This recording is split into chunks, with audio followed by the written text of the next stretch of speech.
Hey there everybody, welcome back to this Let's Play of Final Fantasy II for the PlayStation. I am Drak. Let's get to it, shall we? Alright, so last part, we just barely got back from Cassione. It was a pretty long and arduous walk, but we made it through. We got to Bafsk so we could heal, and now we are in Poft, getting ready to return home to Altair. And I'm really always almost tempted to say Altair. I have played way too much Assassin's Creed. Oh well, but in the meantime, so we were able to get the Sunfire. It is on Angel's Torch, as complicated as that sounds.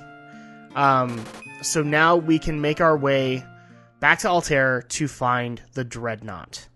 And we can use Sunfire to destroy it now. Yes, boys and girls, we can destroy the equivalent here of the Death Star. Star Wars gets referred to a lot with this version. I actually have seen people nickname this game the Star Wars Final Fantasy, or the Final Fantasy Space Opera, because it's very close in storyline. And I know I've said that numerous times, but you can't really avoid it, especially when you get later in the game, because there just become even more references to it. And as we can also see, I am still kind of working on Gordon, because I do not want him to die, and he's still kind of a wuss. And that's kind of the issue I have with Gordon right now, so we're going to keep working on his health, just to see if we can get it up to where everybody else is. And yes, I know Maria's is fairly low, but she has way more endurance than Gordon does at this point. Okay, so we're back in Altair. First things first, hit the inn. We've had a few battles.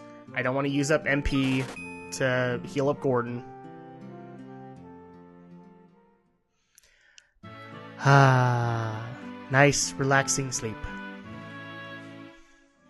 Actually, that sounds really good right about now. I've been fairly busy in my own life, so for those who are interested, my next college semester started up, so been very busy the last week.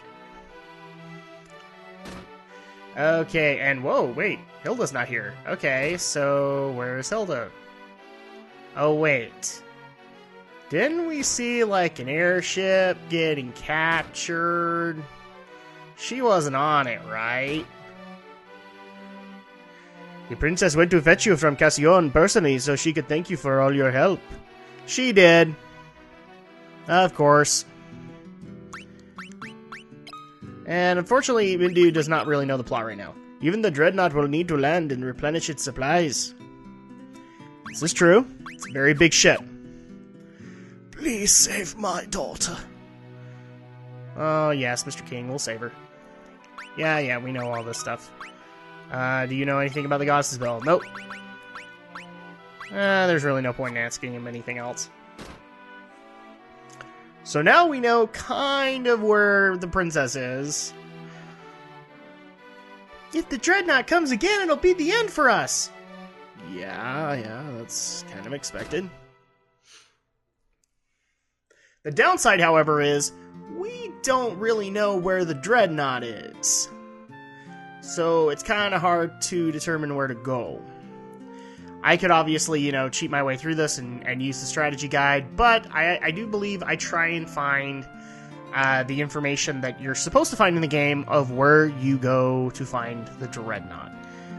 It's kind of difficult to find, except right now I'm kind of running around in circles. I'm pacing around. I don't know if I want to tell you. I don't know if I want to be the Final Fantasy fan in the know or not. Well. Okay, wait, isn't that Sunfire Cassione? Okay, that's not the guy.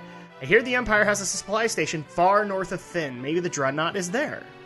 Okay, please destroy the Dreadnought with that Sunfire. I could not stop her from boarding the airship, and now the Empire captured her. This confirms it. She was on the airship. Dang it, Princess. Please help Princess Hilda. Okay, well, now we know our new objective. We need to go save Princess Hilda, and then we can blow up the Dreadnought. Thank you, Princess Hilda, for making this 10 times more complicated than it already was. But it's a Final Fantasy game, so hey! This happens a lot of the time. Okay, so now that we know where to go, it's far to the north of Fynn, so we just get to Fynn, and we keep going north. Pretty simple, right? And I do believe that I actually, around this point, since I do post-commentate this thing, I did figure out how to bring up the world map. So, thankfully, we'll have that as well. And there's Fen Castle. So, okay, we're just going to follow the mountain range north. Now, here's the thing. The further north we go, the more difficult enemies are going to get. Just because we're now actually going to see some of the primary enemies we will see at any Empire base or stronghold. You'll see these wizard-like ones or soldiers. Including the horsemen, if you guys remember from when, you know, we totally got our butts handed to us in the first part of the game. You'll see that sprite again, too.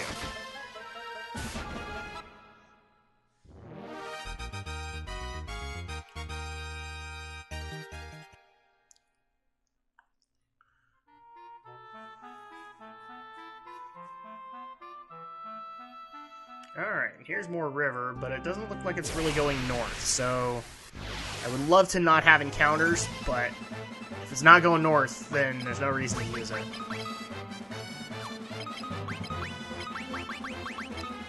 Now, while we're making our way to the Dreadnought, I usually try to take this time to answer some questions that people might be asking me. One of the biggest ones that I do get every now and then is, you know, what are you playing currently? Because I've hinted many times that I just have a giant stack of games that hasn't been played through. If you already knew this, congratulations. If you didn't, welcome. You must be new here.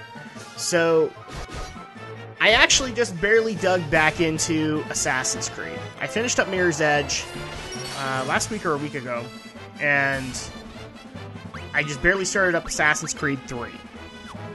I am not disappointed right now. It pretty much feels like gameplay-wise, I'm not too far in, so I can't really make an accurate review of it. But it's pretty much, gameplay-wise, Assassin's Creed 2, but faster. And that is very helpful to me. Because eventually, once you do those same controls for so long, you really do want like a streamlined, a faster reaction time kind of thing going on. And Assassin's Creed 3 delivers. It's very fast. See, I don't really have a problem with this, but I know of a lot of people that do. It's one of the main beefs of the game. Is that they spent months hyping this new assassin, Connor. And in the trailers and everything like that, he's there. But you're not playing as Connor at the beginning. You're actually playing as what I'm assuming is his father, Haytham Kenway.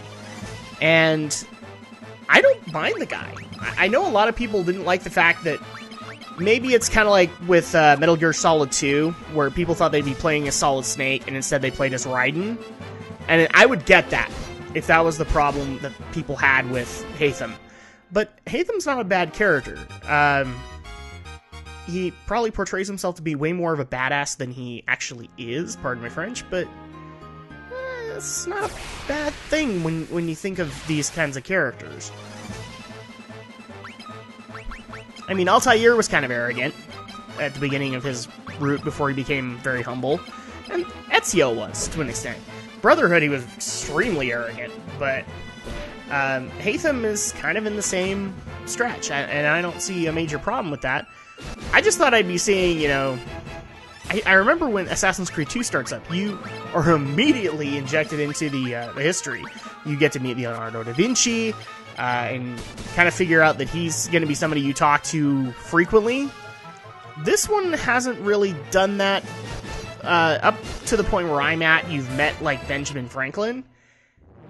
Except he's kind of side quest right now. You need to go find, like, his notes, and then he'll talk to you. It's kind of disappointing. I thought he would be the Leonardo da Vinci of this game. You know, he'd be the one supplying you with various new weapons. And it doesn't really seem like that. Maybe it happens later, but it hasn't happened that way for me yet. But, then, you know, again, I'm not that far into it. I just barely got to Boston, and now I'm trying to put my... You know, again, in Assassin's Creed, you get given a list of some kind, and mine is a list of people who can help me. So I'm trying to put that list together. So, you know, I don't really have anything bad to say about the game thus far. It looks brilliant. I especially liked when you're on the ship to America, you eventually go into a storm, and you have to go up to not the crow's nest, but like a higher platform to unfurl sails, or to I'm not sure if it was to unfurl them or to put them back so they don't get damaged. But you get to see this ginormous wave come at you, and it's amazing to watch that happen. I'm not going to say it's it's not realistic by any stretch, but for a game and for that kind of engine or animation, that's pretty dang impressive. So right now I am not disappointed. If it turns, I'll let you guys know, but I'm fairly early on. I think the only thing that could really turn me in this is if story is bad. To which that would be a repeat of Brotherhood. Let's hope that doesn't happen.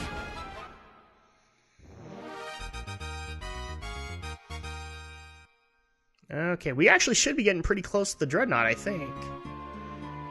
And no, there's some forest.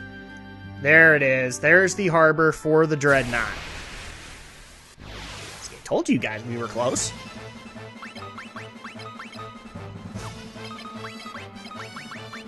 Now, I did mention that I'm actually going to college. To people who might be asking, yes, I am a full-time student still in college. I'm majoring in radio production, but at my college, it's not just that you're proficient in radio. You're proficient in numerous types of media, which I appreciate very much. So that's why I'm busy, because not only am I learning radio, I am learning writing. I'm learning. Obviously, I know how to do video editing because I've been putting up videos on YouTube. And social networking, things like that. Everything that like a media person should probably know right now to get into the profession. Now, another question people might ask is, how far along are you? I've probably got another 1 or 2 years, and then I'm done. I don't really follow the advised courses that you take each semester.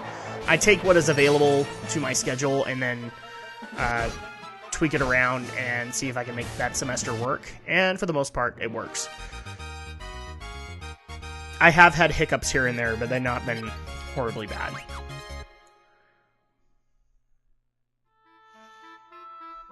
Let's see, and now I think I'm just trying to take care of any status ailments or any healing that I need to do, because we're going to be walking into the belly of the beast pretty soon. And the Dreadnought's a pretty nasty dungeon just because you have to go for 2 objectives. Now we have to go rescue Hilda, and we have to find the engine room to destroy the Dreadnought. But here we go. Let's start this baby up. Okay, first floor. And already a guard. Halt! Who goes there? Now, people might remember in Basque, I actually picked up a pass from one of the major rooms. This is where we use it. Excuse me, sirs. Please go ahead. Dang right. We're your commanding officers.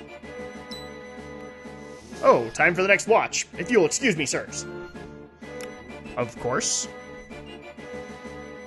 I guess he likes to take his break out in nature. Can't really explain it otherwise.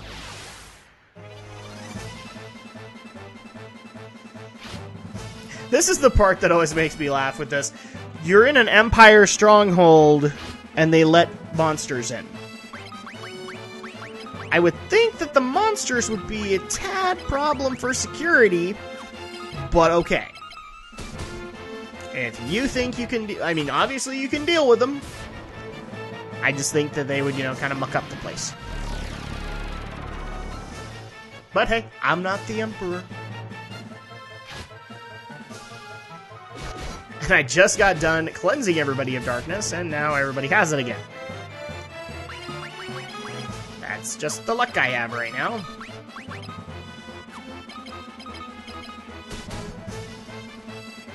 But thankfully it doesn't take a whole lot of effort to get anything killed here. Woohoo!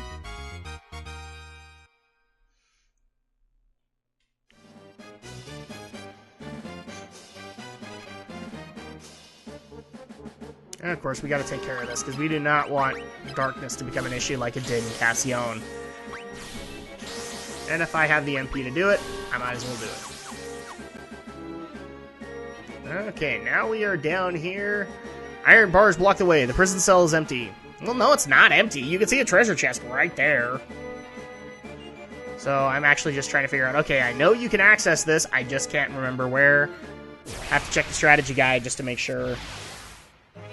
Because I believe this has a good weapon in it. And now we are surrounded by balloons and mines.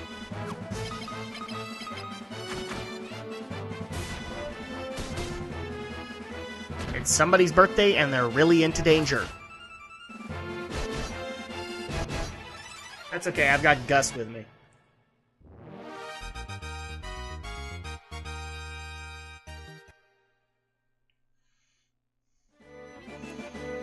Let's see, the Dreadnought's actually going to be pretty lengthy. I'm trying to think, is there any other major games that I've been playing? Oh, by the way, so yeah, we just barely got a new weapon. This is a very handy weapon for Furion for a while. It is the Crescent Sword. It doesn't hit very hard, but it does have the added effect of if it lands a hit, it has the chance to put your enemy to sleep. This is very helpful. Especially, we don't want people hitting Furion, he's the healer.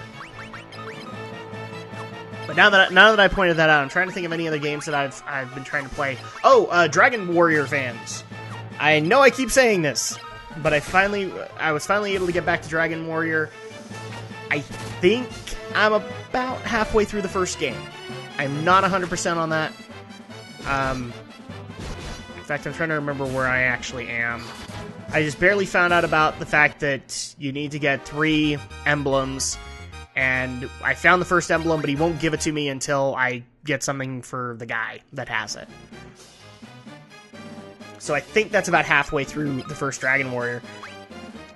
Kind of short, considering. Now, I am playing the emulated Game Boy Color version, so maybe it got cut down, but I know it's short, but it's fun. I'm not having really any issues with it. It makes me kind of wish that it was, like, there was more of a party to it, but I can see why they did it the way they did. I'm trying to remember the guy's name, the main hero. I mean, he's just kind of your random goody, your insert goody two-shoes here, and nothing really bad about it, just he's, you know, kind of your first foil. I'm guessing that in other games we actually do get legitimate characters. Dragon Warrior fans, go ahead and comment on that. I would love to know, because if it's just, you know, insert character here, that's doesn't seem correct from what I've seen later. And like, I haven't played the games, but I've seen trailers on TV and stuff like that, and it looks like there actually are characters later. And here we go. So the Crescent can put people to sleep, so we don't have to worry about them, at least. Now, I know a lot of people might be thinking, well, but it's just one enemy. Yes, but if I target the right enemy with it, then I don't have to worry about that enemy. And that's really what I'm aiming at.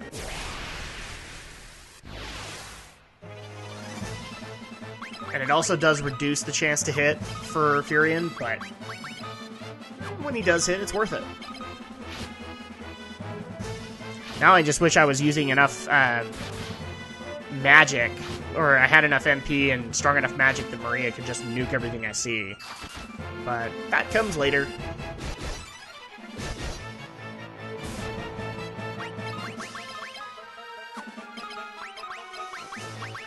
Oh, come on, let's kill the zombies.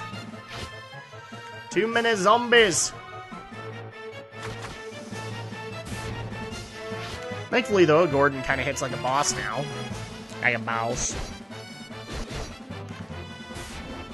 But yeah, so I picked up Dragon Warrior. I'm still working on Arkham Asylum. I'm pretty sure I'm almost done with that. It's good thus far. Every time I pick it up, and I kind of time myself on the amount of time that I'm willing to give myself to try out a new game. I'm always over time on Arkham Asylum, and to me that's a good thing. And I'm trying to think. I think I'm almost through it. Because I've had encounters with at least a few Batman villains thus far.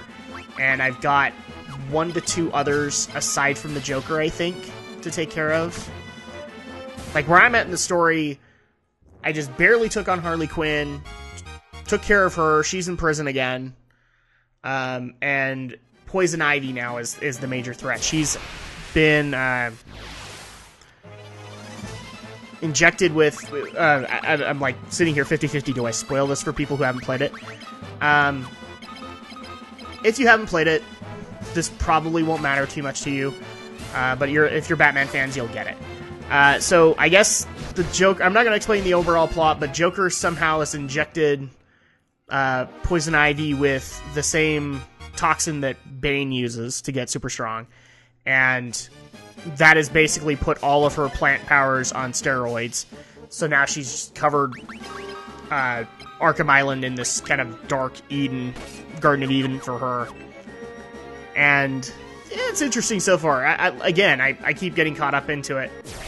So that's a good thing. But I'm kind of sitting here going, okay, how many actual villains am I going to come across? Because, you know, I've already taken out Harley Quinn, which means the Joker can't be too far off. And Poison Ivy, I guess, wasn't even part of their plot in Arkham Asylum, so... But they have been hinting that I might be going to take on Killer Croc. That'll be interesting. Since the Killer Croc of the Arkham Asylum universe is just... Yeah, it's pretty daunting. He's probably even more daunting than Bane. Okay, so now we got a chest here with Thief's Gloves. And those are very helpful for Furion. Oh, but I don't give them to him. Who do I give them to? Oh, that's why, because Gordon's defenses are still pretty low. But, as you can see, I have found Sid and Princess Hilda. The iron bars were forced open. Oh, it's good to see you. I'm afraid they captured us when we came for you. Yeah, we saw. Don't do that. Well, let's go. Hurry!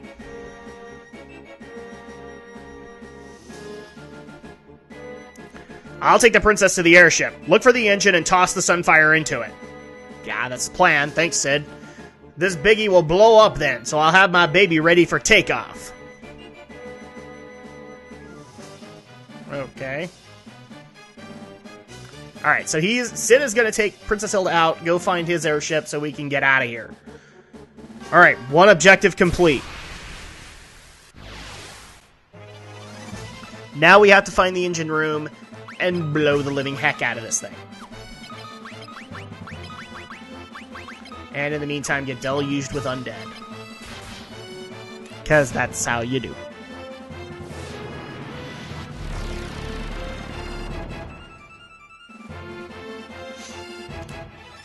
And then back to what we were talking about before. I really am just trying to fill time, guys, so it's not so bad. Because some of these dungeons get pretty long. Arkham Asylum I've been playing. That's pretty much it. People have also noticed that I've been playing Skyward Sword. I'm still playing it. I think I'm getting close to the end. I'm nowhere close, though. Or, I'm not that close. I just barely took on the sand ship, which was an interesting dungeon, although really short. But from the strategy guides that I've been reading, I'm very far into it. I'm probably close to 3/4 done, but yeah, I still have probably one more dungeon and then another round of dungeons, so I don't know. As far as liking it or disliking it, yeah, I like the story of it, but I think I've said this before, I am so sick and tired of motion controls, and unfortunately that game runs on it. So that's my biggest beef. I really wish that, like, since I have a Wii U now, I can, like, plug in my Wii U, and I know I can save on it and I can play Wii games on it, but I can't make it so that the controller works. And that's kind of my beef. But yeah, this conversation will probably have to wait till next week. So next time, we will take on the rest of the Dreadnought and hopefully blow it up in one more part. Thank you for watching. I am Drak, and this is a Let's Play of Final Fantasy II for the PlayStation.